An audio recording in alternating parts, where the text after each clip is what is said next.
So dear students, after the elevation of the boiling point, जो अगला topic आपने करना है that is depression in freezing point.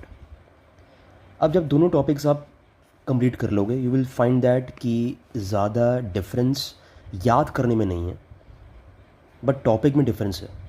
याद करने में ज़्यादा डिफरेंस नहीं होगी कि देखो यहाँ पर भी मोलिटी की टर्म आ रही है एंड एलिवेशन में भी आपकी डायरेक्टली प्रोपोर्शनल टू मोलैलिटी ही था. वहाँ पर डेल्टा टी बी था और यहाँ पर आपका डेल्टा टी एफ है. बट कुछ है डिफरेंसेस लास्ट में जो आपको याद करने पड़ेंगे और ध्यान में रखने पड़ेंगे सो दैट आप अपने जो क्वेश्चंस हैं उनको पेपर में सही करके आओ ना कि गलत. So first of all learn this part. The freezing point depression या depression freezing point refers to the lowering of the freezing point of the solvents upon the addition of the solute. अब उसमें क्या था, solution की addition करते थे पर उससे एलिवेशन की वैल्यू बढ़ती थी. This happens whenever non solute solute such as salt is added to the pure solvent such as water. उसमें बॉइलिंग पॉइंट आपका बढ़ रहा है, इंक्रीज हो रहा है, हायर जा रहा है, पर इसमें क्या हो रहा है आपका कम हो रहा है. ठीक है. And the difference in the temperature between the freezing point of the pure solvent and that of the solution, ये आपका डिफरेंस आप देख पा रहे हो. ये आपका प्योर सॉल्वेंट था. ये वाला पार्ट आप अभी ना देखो, अभी सिर्फ वाला पार्ट देखो. और ये वाला पार्ट तब बना है जब हमने इसमें कोई सल्यूट ऐड किए. ठीक है ना. ये देखो ना एरो नीचे की तरफ जा रहे हैं, ये देखो चीज़ें कम हो रही हैं. यहाँ पर आप एरो देखोगे, if you compare the both parts elevation in boiling point and elevation of elevation in boiling point depression freezing point का कंपेयर करोगे, यहाँ पर आपकी वैल्यू बढ़ रही है. देखो एरो तभी ऊपर की तरफ है, यहाँ पर आपकी वैल्यू कम हो रही है. तो सल्यूट डालने के बाद लोवरिंग होगा वहाँ पर. ठीक है. उसके बाद टी एफ को हम डिनोट करते हैं फ्रीजिंग पॉइंट ऑफ सॉल्वेंट के साथ और टी डैश एफ को हम यूज़ करते हैं फ्रीजिंग पॉइंट ऑफ सोल्यूशन के साथ. So depression in freezing point delta T F is equal to T F minus T dash F and delta T F is directly proportional to molality that is small M. Delta T F is equal to K F M where K F is what, it is the molar freezing point depression constant, also called as cryoscopic constant. ठीक है. तो एक तो इसको molar freezing point depression constant बोलते हैं और साथ में इसको क्रायोस्कोपिक कांस्टेंट बोलते हैं. But on the other hand जो डेल्टा टी बी था वहाँ पर उसे हम जो वर्ड यूज़ किया था के बी को हम क्या बोलते थे, एब्ल्यूस्कोपिक कांस्टेंट या molar boiling point elevation constant. तो ये ध्यान रखना है पेपर में जाके इनको गलत नहीं करके आना, सही करके आना. ये दोनों में अलग अलग जो इनके नाम है वो आपने पढ़ने हैं. फिर फॉर्मुलेज वगैरह आ गए, फॉर्मुलेज आपने याद करने हैं, सेम टू सेम वैसे ही होगा. K F multiply by M, M हमारा यहाँ पर क्या है मोलैलिटी, उसका फॉर्मूला आपने पता ही आपको, number of moles solute upon mass of solvent in के जी. यूनिट याद करने हैं, फिर इसकी वैल्यू पुट करनी है. यूनिट केस क्या होते हैं, kelvin kilogram mole inverse. It is defined as the depression freezing point of the one molar solution and depends upon the solvent only. Same to same वही चीज़ें हैं, उसमें भी सॉल्वेंट के ऊपर डिपेंड कर रहा था. ये देखिए आप कई पॉइंट्स आपको बिल्कुल सिमिलर दिखेंगे. ठीक है. बट अब डिफरेंस कहाँ पर आ रहा है, फॉर्मूला भी आपने ये याद करना है. K F is equal to R T square F फिर एम नीचे 1000 multiply by delta H fusion. ठीक है. अगर आप इसको कंपेयर करें तो ये भी बिल्कुल सेम फॉर्मूला था आपका टी बी का भी, पर यहाँ पर ये फ़र्क क्या आ गया, यहाँ पर टी स्केयर बी आ गया पर यहाँ पर क्या आपका टी स्केयर एफ वन है. ये चीज़ का ध्यान रखना. अब जो चीज़ें थोड़ी सी डिफरेंट करती हैं इन दोनों कंसेप्ट को, ये देखना आप ध्यान से. अब अगर कुछ ऐसा क्वेश्चन आ गया, ये तो पता आपको ये प्योर सॉल्वेंट था, ये नीचे वाली चीज़ें नहीं थी पहले. ये जब हमने कोई चीज़ सल्यूट उसमें ऐड किया तो भी वैल्यू उसकी कम हो रही है, कम होती जा रही है.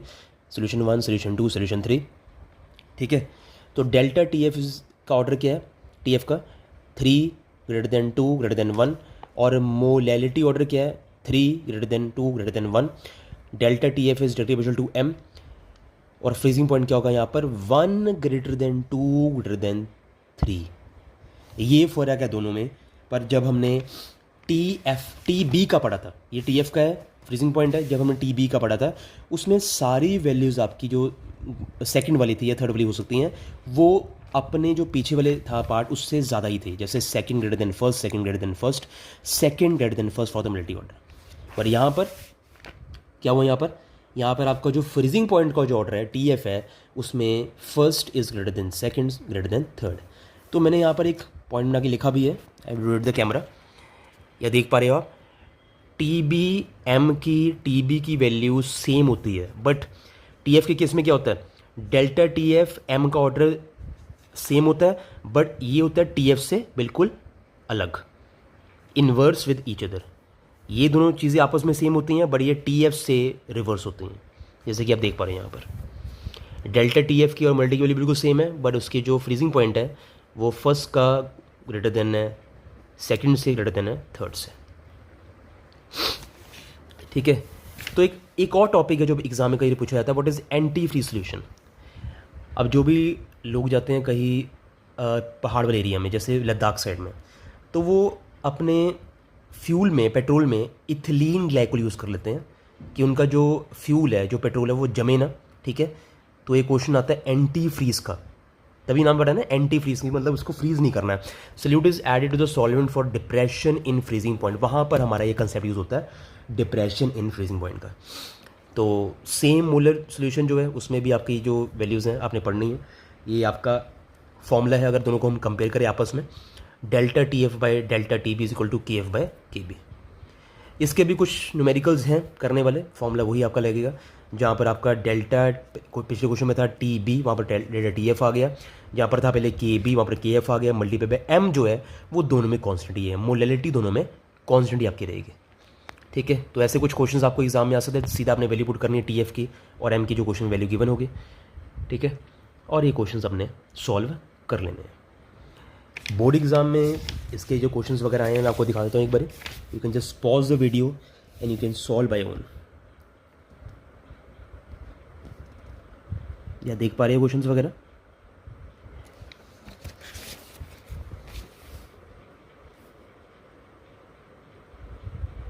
You can just pause the video and start solving these all questions. देखो ये वाला आइंस वाला तो हर एक पार्ट में क्वेश्चन आपको देखने को मिल रहा है, चाहे वो आपका रिलेटिव लोडिंग हो, चाहे आपका एलिवेशन बॉइलिंग पॉइंट हो, चाहे आपका ये टॉपिक हो डिप्रेशन फ्रीजिंग पॉइंट। कि कैसे अल्फा की पहले वैल्यू निकाली, उसको फिर आगे यूज़ करके आई की वैल्यू सॉल्व की है। एक्चुअली ना यहाँ पर आई के क्वेश्चन डाल तो दिए हैं, पर ये आई के क्वेश्चन आते हैं वेंटो फैक्टर में ज़्यादा आपके ना, जो आपका लास्ट टॉपिक है ऑस्मोटिक रेशियो वाला, इसके बाद ये जो टॉपिक।